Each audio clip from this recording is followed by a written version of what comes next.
बॉलीवुड के सुपरस्टार अभिनेत्री रवीना टंडन बनाने जा रही है भोजपुरी में फिल्म। अब रवीना टंडन का दिखेगा भोजपुरी में जलवा।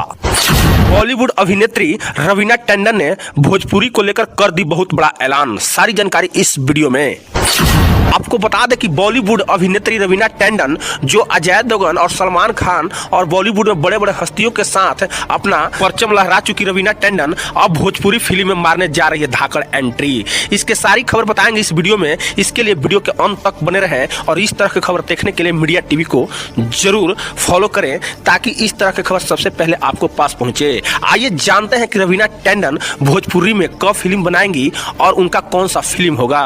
दरअसल रवीना टंडन को भोजपुरी में एंट्री को लेकर आपकी क्या सोच है, उनके बारे में क्या सोचते हैं, अपना राय नीचे दिए गए कमेंट बॉक्स में जरूर बताइएगा और इस वीडियो के ज्यादा से ज्यादा शेयर कीजिएगा ताकि अब ये देखना बड़ा दिलचस्प होगा कि भोजपुरी में